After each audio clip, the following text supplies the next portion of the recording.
Sejam muito bem-vindos no podcast Axians Connect. Como vocês sabem, a gente conversa sempre muito sobre inovação, tecnologia e negócios. Nada melhor que começar o ano de 2026 batendo um papo com quem está liderando toda essa linha de transformação, iniciativas e visão de futuro da Axians do Brasil, Carla Carvalho. Hoje a gente vai querer conversar um pouco sobre o que realmente importa e está no radar dos CIOs, dando uma visão de riscos e oportunidades e tendências para que todo mundo fique ciente do que vai acontecer em 2026. Então, além da Carla, estou aqui com o Plínio Fava, que lidera a área de cibersegurança, networking e workspace. Boa tarde, pessoal. É muito prazer a gente estar aqui conversando, estamos dizendo sobre as tendências que a gente vai ter em 2026. Esse bate-papo é muito importante para o desenvolvimento das atividades aí do ano. Primeiro, feliz 2026 para todos nós, né? Muitos desafios aí pela frente, principalmente no nosso mundo de tecnologia, que cada vez mais esse negócio acelera e a gente tem que estar correndo atrás. E, Carla, é isso mesmo. É uma correria, a gente tem que estar atrás disso. Vamos lá, começando forte. O Gartner trouxe dois fatores que são muito importantes: Preemptive Cybersecurity e Digital Trust. O que você acha que as empresas, os CIOs, teriam que investir? Qual é o modelo que vai ser seguido? Qual é a tua previsão para esses assuntos que foram trazidos? Bom, primeiro, não sei se vocês viram, mas o Gartner está prevendo um gasto em tecnologia no ano que vem de 6 trilhões de dólares no mundo. É muita coisa. Parte disso, uma grande parte, vai ser para a parte de dados e segurança. E aí, quando a gente fala em segurança, a gente viu assim que mudou muito, né, a mentalidade das empresas. Embora tenha diferentes maturidades ainda, mas eles já estão vendo segurança não como investimento, aliás, como investimento e não como despesa, como era antes. Então, é cada vez mais importante eles olharem, se prepararem e começar a olhar preditivamente, proativamente em soluções e ver como eles estão preparados, né, para esse mundo todo, para as brechas que vêm. Acho que as empresas agora elas têm que pensar em não reagir, mas como se antever os ataques, como estar preparada para que aquilo não aconteça. Esse é um ponto mais importante que as empresas realmente têm que levar. É a monitoração o tempo inteiro, é usar a inteligência artificial agora também nesta área, né? Para responder rápido. Exatamente. E Carla, tem um outro assunto que o Gartner está colocando aqui muito em evidência. Apesar de AI, inteligência artificial, estar sempre em evidência nos últimos temas, né? Mas um voltado a Native Development Platforms e um outro sobre domínios específicos de linguagem para linguagem grande. Como você vê que as empresas estão preparadas, se elas estão preparadas, o nível de maturidade, ou como vai ser essa evolução e linhas de projeto com as empresas com relação a isso? Assim, preparada ainda não, né? Porque nos 2 últimos anos a gente viu que foi muita experimentação nessa coisa de IA, né? Vamos fazer porque tem que fazer, é muito hype, mas efetivamente, casos de uso, o benefício para o negócio, ninguém olhou muito, né? Tanto que se parou um pouquinho para agora recomeçar. Eu acho que essa é a tendência, Juliano. A maioria das empresas no Brasil ainda não está nesse nível, eu acredito, né? Mas tem que se olhar dessa forma, porque, como tu falou mesmo, a parte desse DSLMS é muito mais focada em alguma indústria específica, e aprendendo daquela indústria, daquele processo, para realmente conseguir ter muito mais benefício, muito mais acuracidade nas informações, que antes não se tinha. Então, eu acho que é a tendência, maturidade ainda não, mas a gente consegue ajudar as empresas também, né, a evoluir nisso, ver como é que eles estão, estruturar os dados para até chegar nisso. É legal que a gente tem um que seria próximo a essa linha de domínio, a gente está trabalhando com uma frente, né, de consultor como serviço. A gente tem feito algo interessante, né, apresentado para alguns clientes que já gostaram bastante e vem um belo retorno. E isso acho que tem muito a ver com delimitar domínio, trazer inteligência artificial mais para o negócio, efetivamente, mais com resultado. E agentes olhando, né, de diferentes áreas com essas informações. É a tendência, para onde vai isso? E vai rápido. A gente fala assim tendência, mas, gente, as empresas têm realmente que estar se apressando para se cuidar da sua infraestrutura para poder chegar lá. Porque isso vai vir muito rápido e quem chegar antes, vantagem competitiva. Mas ainda assim a gente vê muito, como você mesmo comentou, a gente vê que o nível de maturidade não está tão grande ou ainda não está... Sim, e muitas dessas iniciativas têm falhado ou não têm dado certo, porque falta um pouco de estrutura, falta um pouco, né, de evolução. como que você imagina que essa falta de governança, estrutura, possa ser mitigada no próximo ano? Bom, governança, para mim, é um dos principais pilares quando se fala em dados, né? O uso de informações confidenciais, tem um monte de ambiente regulado aqui que a gente tem que ver como é que faz. Mas é o primeiro pilar e a governança está dentro de tudo, né? Dados, aí a parte toda de alinhamento com o negócio, até a própria acerto na infraestrutura, né? Alinhamento de todas as informações. Então, é essencial. E não deu certo, Juliana, a gente vê, porque aquilo que tu falou, não tinha um KPI definido, não tinha um caso de uso, não tinha o que era esperado ter daquela IA, era fazer por fazer, para testar. Começou muito com chatbot mais inteligente e tudo. Agora não, agora é realmente o momento de olhar e ver qual é a vantagem que vai tirar para o seu negócio. Essa visão completa de governança, soberania de dados, repatriação de workloads, execução, acho que está bem, realmente precisa ser muito bem pensado pelas empresas no próximo ano. E do ponto de vista da governança, isso em cybersecurity é fundamental. Nós temos visto ultimamente os clientes nos procurando para entender, puxa, mas em que ponto eu estou? Como é que vocês podem me ajudar a sair desse ponto? Porque eu não sei para que lado eu vou. Então é um ponto fundamental, tanto em AI como em cibersegurança, o que for. As empresas de TI, nós, né, como fornecedores, estamos ajudando os clientes a entenderem como governar toda aquela tecnologia que fica cada vez mais complexa, não é? Aproveitando, Juliano, conta um pouquinho pra gente essa história de vibe code. Tá todo mundo achando que agora com a IA vai desenvolver código, vai estar funcionando a aplicação? Esse é um ponto muito relevante, né? Que tem vários aspectos. O aspecto cultural, da nova geração, imaginando que o desenvolvimento é feito sem a necessidade de ter que se observar ou ter os fundamentos muito bem estabelecidos. Então, pede para a IA gerar um código, gerar alguma frente e não vai prestar atenção em como aqui, em todos os detalhes desse código. Outra parte importante com cibersegurança, então assim, a validação de brechas de segurança, brechas nesse desenvolvimento, possibilidades de ter algum tipo de parâmetro ou frente lá escrita dentro desse código sem que você note. Então assim, o Vibecode ele veio para realmente acelerar a inovação, acelerar o desenvolvimento, produtividade, é uma grande produtividade, mas em contrapartida ele está deixando um gap de distância entre pessoas que são mais júniores ou que estão iniciando agora para os sêniors que conseguem validar aquilo com uma visão mais ampla do desenvolvimento e conseguir realmente aportar valor. Então, né, essas plataformas de AI Native Development que já vão ter isso embutidos dentro das suas criações de parte de código e refatoramento, né? Tem muita linha de refatoramento de códigos antigos que estão sendo reescritos, né? Que o pessoal está usando o Vibe Coding também. Então, assim, são diversos fatores aqui que são importantes dentro dessa vertente de Vibe Coding. Veio para ajudar, facilitar, acelerar, mas é a tecnologia que precisa de um mas ainda é uma capacidade, é uma tecnologia que precisa de alguém, é um copilot, ainda precisa de alguém que é o piloto, que vai guiar, né? Está ajudando alguém, está acelerando, mas não está dirigindo sozinho. Perfeito. Imagina a otimização do código, né? Quando você começa a automatizar tudo, você não está pensando em todos os pontos. Né? Então você desenvolve ajuda, acho que realmente é muito válido de colocar isso, mas sempre tem que ter alguém para dar aquele ponto clínico e dar análise do que o usuário precisa também. Testar, né? Testar, não perder essa parte do teste. Exatamente.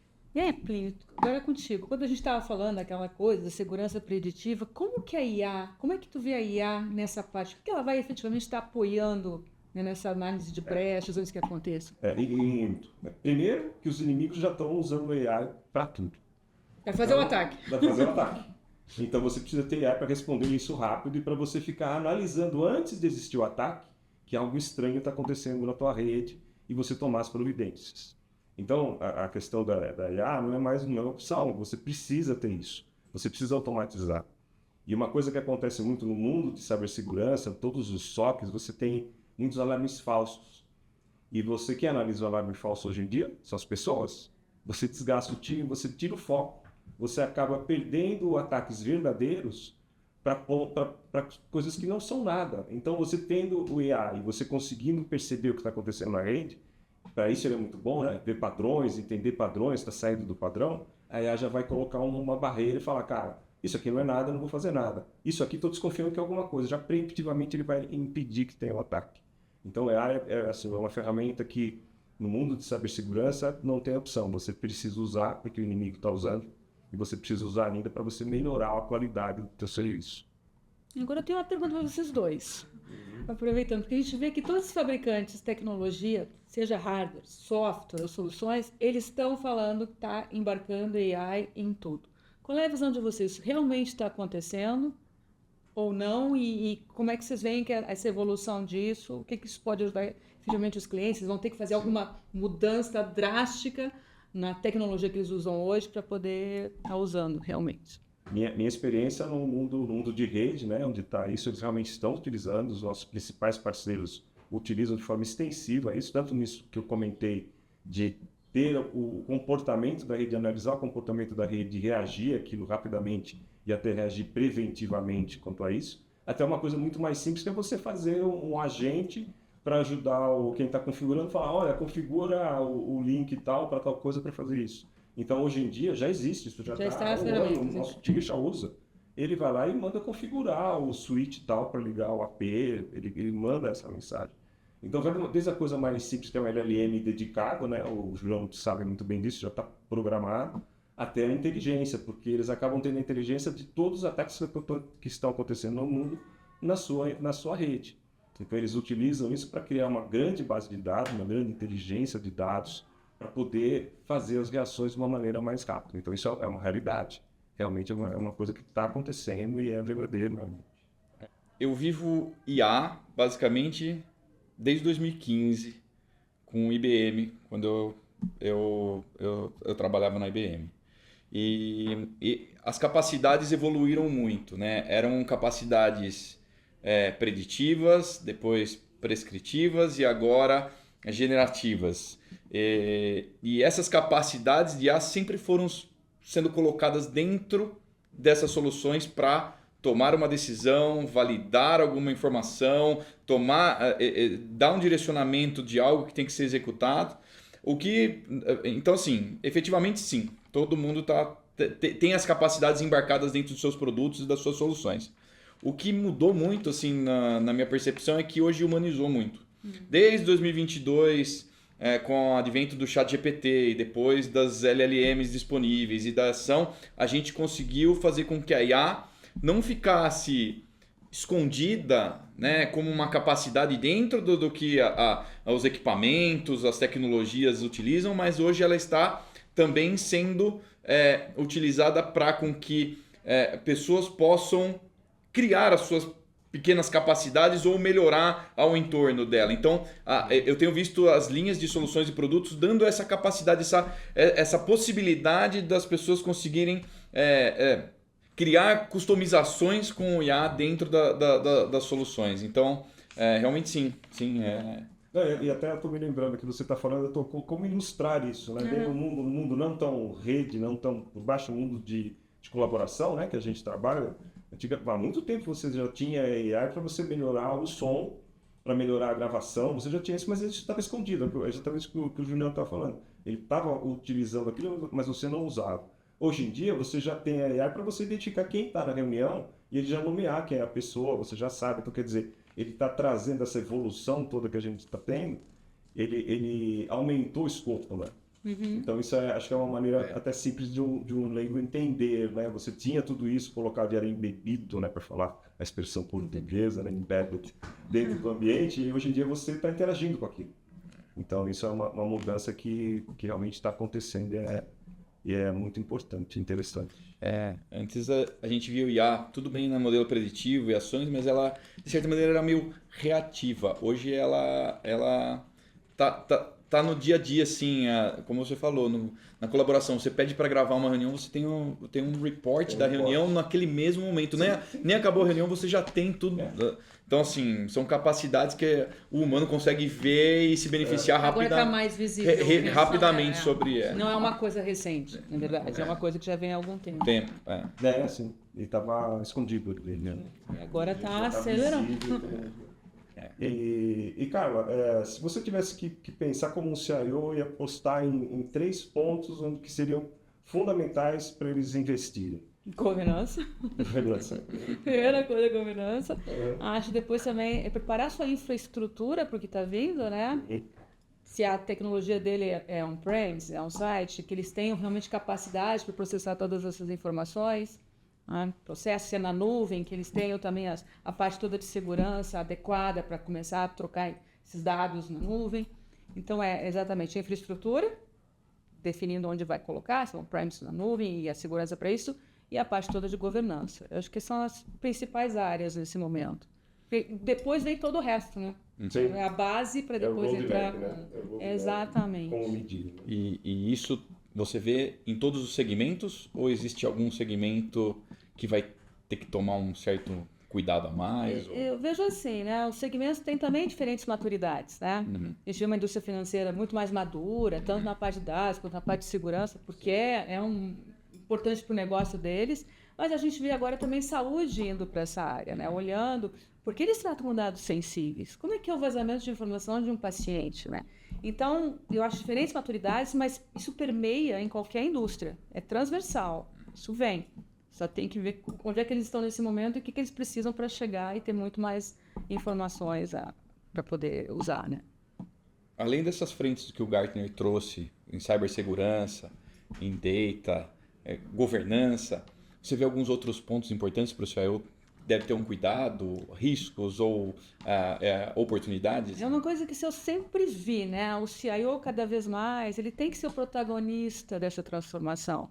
Porque a gente vê que a decisão hoje, com essa democratização também, né, de informações, esses vários fornecedores que têm soluções, o negócio em si está indo atrás dessas soluções. Se o CIO não for o protagonista e estiver junto, entendendo o negócio, entendendo onde a empresa quer chegar, ele vai ficar sendo só uma retaguarda, vai ficar para trás. Então, o que eu vejo é o CIO tem que realmente se antecipar, entender o que vem, entender quais os benefícios essas tecnologias vão trazer para o negócio da empresa dele e ser o protagonista internamente.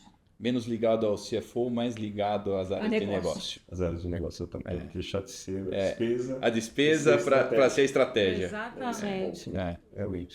É isso, gente. 2026 promete. A gente está aí, muita velocidade, muita coragem, muito investimento. Muito trabalho. Contem com a gente para apoiá-los nessa transformação. Muito bom. Ótima visão. Acho que é fundamental para todo mundo notar isso, né?